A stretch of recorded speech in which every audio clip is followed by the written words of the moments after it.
MLA Reddy, CI Reddy, ఇక్కడ బాధితుల మేము, కొట్టిన వాళ్ళు రెడ్డి. కాస్ట్ పని చేస్తలేదా? ఇక్కడ మాకు కొట్టిన దెబ్బలు మేము పక్కకు వదిలేసుకుంటాం. పోనీ మేము ఎంతో పని చేస్తుంటాం, ఎంతో ఒళ్ళాల్చుకుంటాం, పోతాయి మాకు అదేం అదే కాదు. కానీ మా పాపకు న్యాయం ఏంటి? కుమ్మెర జాతరలో 2 నెలల పసిపాప మృతి రాష్ట్ర వ్యాప్తంగా సంచలనంగా మారింది. దైవ దర్శనానికి వస్తే కుల వివక్ష ప్రదర్శించి దాడి చేశారు, పసిపాప మృతికి కారణమయ్యారని ఆరోపణలు వినిపిస్తున్నాయి. అసలు ఈ నెల 18న కుమ్మెర జాతరలో ఏం జరిగింది, పసిపాప మృతికి కారణాలు ఎవరు అంశానికి సంబంధించి తెలుసుకునే ప్రయత్నం చేద్దాం. ఈ క్యూ లైన్ల దగ్గరే గొడవ జరిగింది.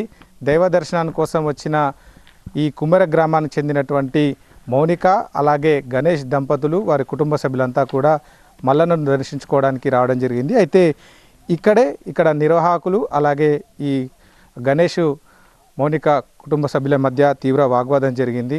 ప్రతి ఒక్కరూ కూడా 100 రూపాయల టోకెన్ తీసుకొని దైవ దర్శనానికి వెళ్ళాలని నిర్వాహకులు చెప్పారని, ఈ క్రమంలోనే గొడవ జరిగింది అన్నటువంటి వాదనలు అయితే వినిపిస్తున్నాయి. గణేష్ అలాగే మిగిలినటువంటి కుటుంబ సభ్యులను ఈ కొబ్బరికాయలకు సంబంధించినటువంటి రూములో బంధించి నిర్వాహకులైనటువంటి శ్రీనివాసరెడ్డి కావచ్చు, మిగిలినటువంటి వారంతా ఇక్కడే కులం పేరుతో దూషిస్తూ వారిపైన దాడి చేశారు అన్నటువంటి అంశాలైతే వెలుగులోకి వచ్చాయి. వారు దాడి చేసినటువంటి వీడియో కూడా వెలుగులోకి వచ్చినటువంటి సిచ్యువేషన్ ఉంది. సర్పంచ్ కూడా లోపలుండి మరీ చేసుకొని కొట్టించిందంట మమ్మల్ని.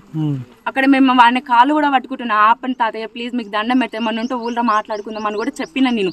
మమ్మల్ని అసలు పట్టించుకోకుండా మేము కాలు మొక్కడానికి వస్తుంటే కూడా మమ్మల్ని జరుగు పోసమని మమ్మల్ని పక్కకి తోసేసిరు. ఇప్పుడు 4గురిని అరెస్ట్ చేసిరు. ఇంకా 4 ఎటు పోయిరు? మేము 8 మంది మీద మేము కంప్లైంట్ ఇచ్చినాము. ఇంకా 4 ఎందుకు అరెస్ట్ చేస్తారు? 4 మమ్మల్ని కొట్టింది. ఇంకా 4 ఎటు పోయిరు? వాళ్ళు 4 వచ్చేంత వరకు మేము ఇట్లా పోరాడతాం.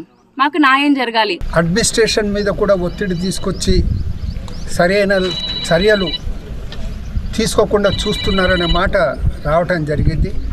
అటువంటి జరగకుండా చూడాలనేసి కలెక్టర్ గారిని, ఎస్పీ గారిని కమిషన్ తరపు నుంచి కోరడం జరిగింది.